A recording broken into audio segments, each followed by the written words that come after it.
പറഞ്ഞുകൊണ്ട് ഈ തിരുവോരങ്ങളിലൂടെ ഇന്ത്യ മുന്നണി സഖ്യവുമായി ബന്ധപ്പെട്ട് പ്രകടനം നടത്തുന്ന കോൺഗ്രസ് പാർട്ടിയോടും അതോടൊപ്പം മറ്റു ഭാഗം പ്രകടിപ്പിക്കുന്ന മുസ്ലിം ലീഗ് പാർട്ടിയോടും ഞങ്ങൾ അപരിതമായ സ്നേഹം അല്ലെങ്കിൽ ആദരവ് പ്രകടിപ്പിക്കാൻ ഈ അവസരം ഉപയോഗിക്കുകയാണ്.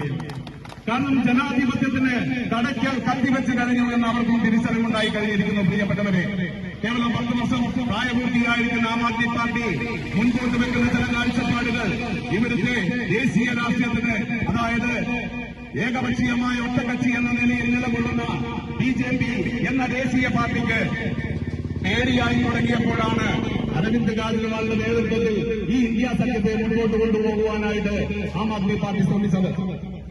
അതിനാണ് ഏത് സമയത്തും ആം ആദ്മി പാർട്ടിയുടെ നേതാക്കൾ ജയിലിലേക്ക് പോകുന്ന സമയങ്ങളൊക്കെ നിങ്ങൾ ചിന്തിച്ചു കഴിഞ്ഞാൽ നിങ്ങൾ മനസ്സിലാകും എന്തെങ്കിലും BJPക്ക് അടി കിട്ടുന്ന അല്ലെങ്കിൽ അടി തെറ്റുന്ന ഒരു സമയമായിരിക്കുമെന്ന്.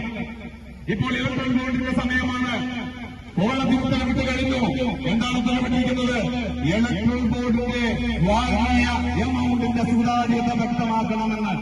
അതിന്റെ സുതാര്യത വ്യക്തമാക്കിയ ദിവസം തന്നെ ആ രാത്രി തന്നെ അരവിന്ദ് കെജ്രിവാളിന്റെ കിടപ്പറയിലേക്ക് ഇഡിയും ഫോഴ്സയും കൂട്ടി കടന്നു വന്നുകൊണ്ട് അരവിന്ദ് കെജ്രിവാളിനെ അറസ്റ്റ് ചെയ്തു കഴിഞ്ഞാൽ ഇവിടുത്തെ ആം ആദ്മി പാർട്ടി തീർന്നു പോകുമെന്ന് മോദി തെറ്റിദ്ധരിച്ചു എങ്കിൽ അത് അദ്ദേഹത്തിന് പറ്റിയ തെറ്റ് തന്നെയാണ്.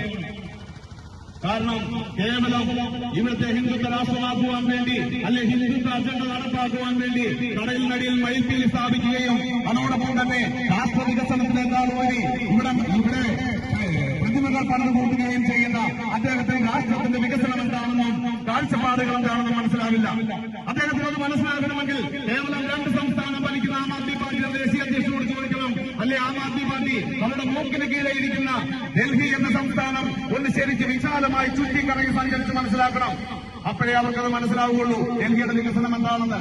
എത്രയോ വർഷങ്ങൾ ഭരിച്ചതാണ് ഇവിടുത്തെ എല്ലാ സർക്കാരും മാറി മാറി. പക്ഷെ എന്തുകൊണ്ടാണ് ഈ 10 വർഷത്തെ വികസനം ഇത്ര പെട്ടെന്ന് ജനശ്രദ്ധയെ ആകർഷിച്ചത്? അതിനേക്കാളുപരി എനിക്ക് ഒരു കാര്യം വിമർശനാത്മകമായി പറയുവാൻ ആഗ്രഹിക്കുകയാണ്. അരവിന്ദ് കെജ്രിവാളിനെ ഇഡി അറസ്റ്റ് ചെയ്ത നിമിഷം തൊട്ട് ഇവിടുത്തെ കേരളത്തിലെ മാധ്യമങ്ങൾ അത് കൊട്ടിഘോഷിക്കുകയാണ്. ഒരിക്കലും അത് പുറകോട്ട് പോകുന്ന ഒരു ചിന്തയായിട്ട് ഞങ്ങൾ കണക്കാക്കുന്നില്ല. അങ്ങനെയെങ്കിലും ആം ആദ്മി പാർട്ടിയുടെ പ്രസക്തി എന്താണെന്ന് ഇവിടുത്തെ ജനം മനസ്സിലാക്കണമെന്നാണ് ഞങ്ങൾ ചിന്തിക്കുന്നത്.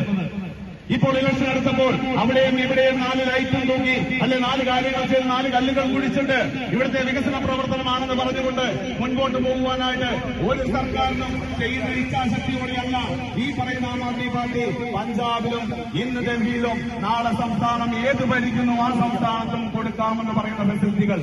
അവിടുത്തെ ജനങ്ങളോട് ചോദിക്കണം, നിങ്ങളുടെ കൂട്ടുകുടുംബങ്ങളോ ബന്ധുക്കളോ ചാർച്ചക്കാരോ സുഹൃത്തുക്കളോ ആ നാട്ടിലുണ്ടാവോ അവരോട് ചോദിക്കണം. അപ്പോൾ നിങ്ങൾക്ക് മനസ്സിലാവും. വളരെ വേദനാജനകമായിട്ടാണ് ഞങ്ങൾ പറയുന്നത്. ആം ആദ്മി പാർട്ടിയെ നയിക്കുവാനായിട്ട് ആം ആദ്മി പാർട്ടിയുടെ കരുത്തുറ്റ ഓരോ നേതാക്കളും ഓരോ വാളണ്ടിയറും അണിയറയിൽ സജ്ജനായി കഴിഞ്ഞിരിക്കുകയാണ്. പ്രിയപ്പെട്ടവരെ, അരവിന്ദ് കെജ്രിവാളിനെ പിടിച്ചു കൂട്ടിയെടുത്ത് കഴിഞ്ഞാൽ അദ്ദേഹം തോന്നുവിട്ടാൽ മാത്രമേ ആം ആദ്മി പാർട്ടി മുൻപോട്ട് വളരുകയുള്ളൂ എന്ന് തെറ്റിദ്ധരിക്കപ്പെട്ട ആ വ്യക്തി കുമാണ്ടത്തിന് ഇത് ഒരിക്കലും മനസ്സിലാവില്ല. ആം ആദ്മി പാർട്ടി വളർന്നുകൊണ്ടേയിരിക്കുകയാണ്. പ്രിയപ്പെട്ടവരെ, അടുത്ത പ്രതിഷേധ സ്ഥലത്തേക്ക് ഞങ്ങൾ യാത്ര ചെയ്യേണ്ടതുകൊണ്ട് ഏറ്റവും കുറഞ്ഞ വാക്കിൽ തന്നെ ഈ കാര്യങ്ങൾ പറഞ്ഞുകൊണ്ട് അടുത്ത കാര്യങ്ങൾ സംസാരിക്കുന്നതിന് വേണ്ടിയിട്ട് അടുത്ത വാക്കുകളെ ചുമതലപ്പെടുത്തുവാനായി അധ്യക്ഷൻ ഏറ്റവും ബഹുമാനീയരായ ജനാധിപത്യ വിശ്വാസികൾ, ഇന്ത്യൻ ദേശീയ രാഷ്ട്രീയത്തിലെ